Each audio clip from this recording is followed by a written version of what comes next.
सहयोग। सोम सुंदरम कुंभकोणम नगर के एक विद्यालय में तमिल भाषा के अध्यापक थे। पढ़ाने में बहुत कुशल और व्यवहार में बहुत सुशील। उनके छात्र छात्राएं उन्हें बहुत पसंद करते थे। वे तमिल साहित्य के अच्छे विद्वान थे और हमेशा हर संदर्भ में तिरुक्कुरल का कोई उपयुक्त कुरल सुनाकर लोगों को चमत्कृत कर देते थे।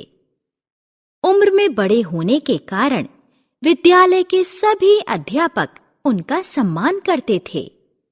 वे 57 साल के हुए तो उन्हें चिंता सताने लगी। विद्यालय में सेवानिवृत्ति का समय 58 वर्ष का है। अभी 1 वर्ष की सेवा बाकी है। सेवानिवृत्ति के बाद उन्हें सिर्फ पेंशन मिलेगी, यानी वेतन सिर्फ आधा रह जाएगा। महंगाई के जमाने में वे आधी तनख्वाह में क्या करेंगे? 4 बच्चों को पालने और एक लड़की का विवाह करने में उन्होंने अपने लिए घर बनाने का भी कभी विचार नहीं किया। पहले जमाने में मकान सस्ते हुआ करते थे, लेकिन अब किराया आसमान को छूने लगा है। क्या वे पेंशन से मकान किराया दे सकेंगे? नौकरी तक मकान किराए के लिए थोड़ा भत्ता मिलता था। अब सेवानिवृत्ति के बाद वह भत्ता भी नहीं मिलेगा। सोम सुंदरम मन ही मन घुले जा रहे थे। वे खुलकर किसी से कुछ नहीं कहते थे, फिर भी चेहरे पर उदासी का भाव झलक ही जाता था। पत्नी कस्तूरी उनकी परेशानी समझकर उन्हें तसल्ली देती थीं। वे कहती, जी दिल छोटा मत कीजिए।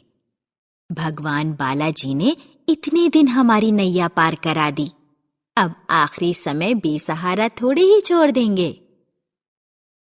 सोम सुंदरम ने जब नौकरी प्रारंभ की थी तब उन्हें महीने में 400 रुपये वेतन मिलता था। विवाह से पहले उन्हें लगता था कि बहुत पैसा मिल रहा है। मकान का किराया 30 रुपए, खाने का महीने भर का खर्च 100 से ज्यादा नहीं। थोड़े दिन में विवाह हुआ और 4 बच्चे हुए। सबसे बड़ा लड़का भास्कर बीए की पढ़ाई के बाद एक निजी कंपनी में क्लर्की करता है। आमदनी कुछ ज्यादा नहीं है, इसलिए घर की ज्यादा जिम्मेदारी नहीं लेता। हर महीने खर्च के नाम पर माँ के हाथ में 500 रुपए रख देता। बाकी पैसे का वह क्या करता है, कोई नहीं जानता।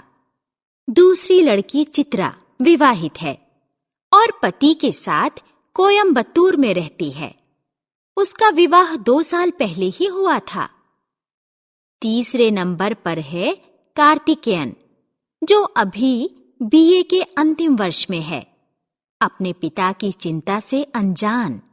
कभी कभी लगता है कि उसे घर की तरफ से कोई चिंता ही नहीं।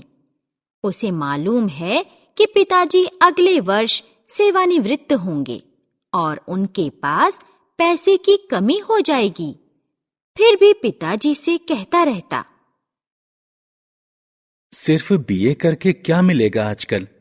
बड़े भैया की तरह क्लर्की करनी पड़ेगी और मुफलिसी में गुजारा करना पड़ेगा। एमए तो करना ही होगा। सोम सुंदरम बात सुनते और बिना कुछ कहे मौन धारण कर लेते। कहते भी तो क्या कहते? क्या वे अभी से लड़के से कह सकते थे कि उसे अवश्य एमए करा देंगे? आधे वेतन में बेटे को विश्वविद्यालय में 2 साल पढ़ाई के लिए भेजना कोई आसान काम नहीं है। फिर भी उनकी हिम्मत नहीं थी कि बेटे से कह दें कि पढ़ाना उनके बस में नहीं है। हो सकता है भगवान वेंकटेश कोई रास्ता दिखा दें। सबसे छोटा लड़का परम शिवम अभी 17 साल का है। 12वीं में कदम रखा है। वैसे पढ़ने में अच्छा है और सबसे छोटा होने के कारण घर में सबका लाडला। क्रिकेट खेलने में बहुत रुचि है और अपनी टीम का सबसे अच्छा बल्लेबाज है। उसके स्कूल के लड़के कहते थे कि अगले साल वे विश्वविद्यालय में जाएंगे, तो एक दिन वह विश्वविद्यालय की टीम का कप्तान जरूर बनेगा। परमशिवम मन में सोचता, क्या मैं विश्वविद्यालय में पढ़ने जा सकूंगा? भैया को भी एमए करना है, तो पिताजी 2 लोगों के पढ़ाने की स्थिति में होंगे। एक दिन खाना खाने के बाद पिताजी झूले पर बैठकर पान के पत्ते को फेर रहे थे। एक पत्ता निकाला, उसे उलटकर डंठल निकाला और एक उंगली से पान पर चूना लगाया। फिर सुपारी की छीलन डालकर उसे मुंह में दबाया। परमशिवम स्टूल पर बैठे उन्हें देख रहा था। पिताजी को चैन से बैठे देखकर परमशिवम ने बात छेड़ी। अप्पा, मैं सोचता हूं कि 12वीं करने के बाद नौकरी कर लूं। अभी से ढूंढना शुरू करूं तो परीक्षा के तुरंत बाद काम पर जा सकता हूं। सोम सुंदरम को बात समझ में नहीं आई। इसे अभी नौकरी की क्या पड़ी है? बोले, बेटा, तुम्हें नौकरी करने की अभी क्या आवश्यकता है? और आज के जमाने में 12वीं के बाद कौन सी नौकरी मिलेगी? परमशिवम ने कहा, पिताजी, आपकी सेवानिवृत्ति के बाद मैं 3 साल कैसे विश्वविद्यालय जा सकता हूं? आजकल बहुत से लोग नौकरी करते हुए मुक्त विश्वविद्यालय से बीए, एमए सब कर लेते हैं। सोम सुंदरम बोले, तुम मेरी चिंता मत करो। मैंने बाकी 3 बच्चों को बीए तक करा दिया है, सो तुम्हें भी पढ़ाऊंगा। यह मेरी जिम्मेदारी है। उनके दृढ़ निश्चय की बात सुनकर परमशिवम आगे कुछ नहीं बोला। उनकी चिंता देखकर एक दिन कस्तूरी ने उनसे कहा, यहां मदुरै शहर में क्यों रहें हम? गांव चले जाते हैं। पेंशन की राशि में आराम से गुजारा हो जाएगा। सस्ते में किराए का घर मिल जाएगा, वह भी पिछवाड़े के साथ। पीछे सब्जियां उगाएं तो खर्चा बचेगा। सोम सुंदरम को बात जची। नौकरी के बाद खर्च कम करने के सारे उपाय ढूंढने ही पड़ेंगे। फिर उन्हें ख्याल आया कि गांव में जाकर बसें तो बच्चों की पढ़ाई का क्या होगा? दोनों लड़कों को हॉस्टल में रखकर पढ़ाने की उनकी हैसियत नहीं है। गांव जाने की बात अपने आप ही खत्म हो गई।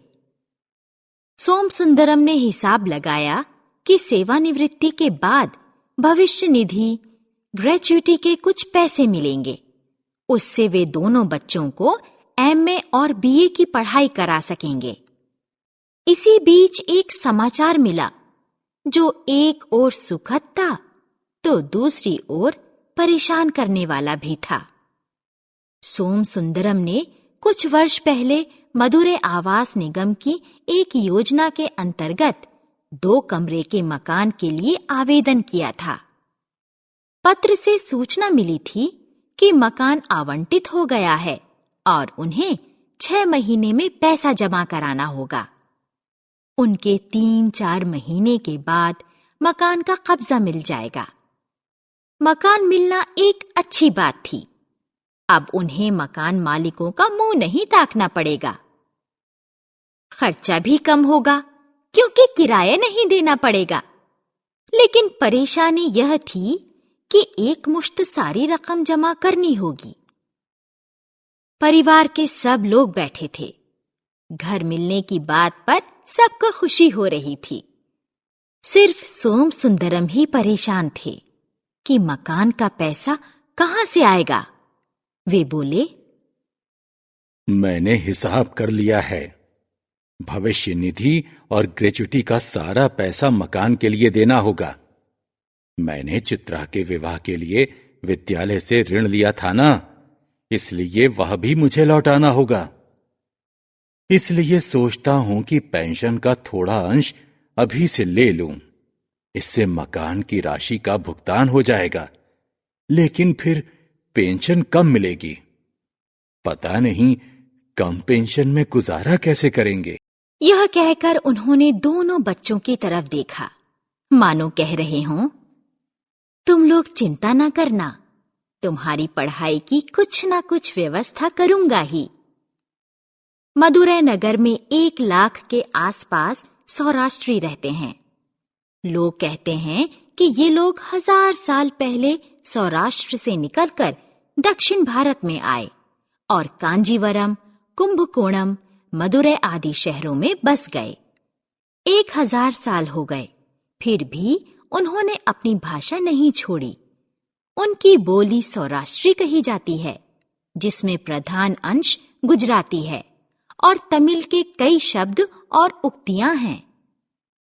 परम शिवम के विद्यालय में कई सौराष्ट्री लड़के हैं। ज्यादातर सौराष्ट्री परिवार रेशमी साड़ियों का व्यापार करते हैं। सौराष्ट्री गुजरात से जरी के काम का हुनर अपने साथ लाए थे।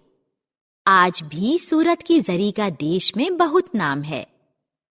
दक्षिण में आकर उन्होंने रेशम की जरीदार साड़ियों का व्यापार प्रारंभ किया। घर पर करघा लगाकर साड़ियों की बुनाई करते, अपनी दुकान पर उनकी बिक्री करते और अन्य शहरों में भी साड़ियां भेजते। परम शिवम का दोस्त वेणु गोपाल शहर के एक संपन्न सौराष्ट्री परिवार का लड़का है। उसके पिता बलराम अय्यर की शहर में 2 दुकानें हैं और 10 करघों वाला बुनाई केंद्र भी है। संपन्न परिवार के होते हुए भी वेणु में घमंड या अभिमान का कोई भाव नहीं है। परम शिवम की पढ़ाई और खेल दोनों में गति देखकर उसने ही दोस्ती का हाथ बढ़ाया। अपने प्रिय अध्यापक के लड़के होने के नाते उसे परम शिवम ज्यादा ही अच्छा लगता था। परम शिवम 2-3 बार वेणु के साथ उसके घर भी गया था। पहली बार घर में प्रवेश करते ही उसे अत्यंत विस्मय हुआ। विशाल बैठक में भव्य साज सज्जा थी। सुंदर कीमती फर्नीचर, दीवार पर बड़े बड़े चित्र जो देखने में बहुत ही खूबसूरत लगते थे। वेणु के घर के लोग भी उससे प्यार से बातें करते और मेवे मिठाई से उसकी आवभगत करते। आजकल परम शिवम रोज देर से घर आने लगा था। पिताजी सोचते थे कि शायद क्रिकेट मैच के अभ्यास के लिए जा रहा हो, लेकिन उन्होंने उसके कमरे में क्रिकेट का बल्ला कोने में पड़ा देखा तो लगा कि बेटा खेलने नहीं जा रहा है। फिर रोज जाता कहाँ है? माता पिता ने पूछने की कोशिश की तो वह हंसकर टाल देता, कहता यूं ही दोस्तों के घर चला जाता हूं, कभी गप्पे लगाते हैं, कभी मिलकर पढ़ते हैं। सोम सुंदरम को उसकी आवाज से लगा कि बेटा कुछ छिपा रहा है। वे बोले, बेटा, क्षमा ही पास आ रही है। अब खेल दोस्ती सब परे रखकर पढ़ाई पर ध्यान दो। उनकी बात का भी कोई असर दिखाई नहीं दिया। उल्टे वह अब और देर से आने लगा। इतने बड़े लड़के को बार बार टोकना या डांटना उन्हें अच्छा नहीं लगता था। उन्होंने सोचा कि वे पता लगाएंगे कि वह जाता कहाँ है। उन्हें चिंता भी होने लगी। लड़का सीधी बात ना कहे या बात छिपाने की कोशिश करे तो समझ जाना चाहिए कि वह कुछ गड़बड़ काम कर रहा है। क्या गलत लड़कों की संगत में पड़कर आवारा तो नहीं बन गया है? क्या उसे जुए आदि की लत लग गई है? सोम सुंदरम ने उसके खास दोस्तों से बात की। सबने कहा कि परम शिवम कई दिनों से उनके पास नहीं गया था। एक लड़का बोला, हमें तो उसने बताया कि वह घर पर ही पढ़ाई कर रहा है। उन्हें यह सुनकर झटका लगा। वह न घर पर रहता है न दोस्तों के साथ, फिर जाता कहाँ है? उसके कई मित्रों से बात करने के बाद एक दिन उन्होंने वेणु गोपाल को फोन किया। पूछने पर वेणु ने कहा, गुरुजी, क्या उसने आपको नहीं बताया? वह पिछले 15 दिनों से पिताजी की आड़त पर हिसाब लिखने का काम करता है। एक दिन उसने मुझसे कहा कि उसे पैसे की बहुत जरूरत है। मैंने पिताजी से बात की और उन्होंने उसे रोज 3-4 घंटे का काम दिया है। पिताजी तो उसके काम से बहुत प्रसन्न हैं। दूसरे दिन घर में थे सोमसुंदरम, कस्तूरी और परमशिवम। कस्तूरी ने पूछा, बिना पूछे तुम्हें यह सब गड़बड़ करने की जरूरत क्या थी? परमशिवम बोला, अम्मा, कोई गड़बड़ काम थोड़े ही कर रहा हूं। थोड़ा समय काम कर लूं तो थोड़े पैसे जुट जाएंगे और घर का सहारा हो जाएगा। अगले साल विश्वविद्यालय में पढ़ना है तो पैसे चाहिए होंगे ना? सोमसुंदरम गला साफ करते हुए बोले, बेटा, तुम्हारे सहारे की जरूरत तो तब होगी जब हमारे हाथ पैर नहीं चलेंगे। घर की चिंता मुझ पर छोड़ दो। अभी मेरे हाथ पैर सलामत हैं। यह तुम्हारे पढ़ने और खेलने कूदने का समय है। अभी पढ़ाई पर ध्यान नहीं दोगे तो जीवन भर आड़त पर मुनीम ही बने रहोगे। परमशिवम ने हिचकते हुए कहा, अप्पा, आपकी पेंशन भी कम हो जाएगी तो सारा खर्चा कैसे होगा? सोमसुंदरम ने मुस्कुराकर उसकी तरफ देखा और कहा, मैंने कहा ना, चिंता मुझ पर छोड़ दो। वेंकटनाथ कोई रास्ता दिखाएंगे। एक कोचिंग सेंटर से बात चल रही है। वे मुझे पढ़ाने के लिए बुला रहे हैं। कुछ माँ बाप कह रहे हैं कि मैं उनके बच्चों को घर पर पढ़ाऊं। मुझे भरोसा है कि कोई तंगी नहीं होगी। तुम सिर्फ अपनी पढ़ाई और खेल पर ध्यान दोगे। उनका मन प्रफुल्ल हो रहा था। बेटा कितना बड़ा और समझदार हो गया है। बच्चों को पुत्र रत्न या पुत्री रत्न कहा जाता है। यह शब्द कितना सार्थक है। अब यह उनकी समझ में आया।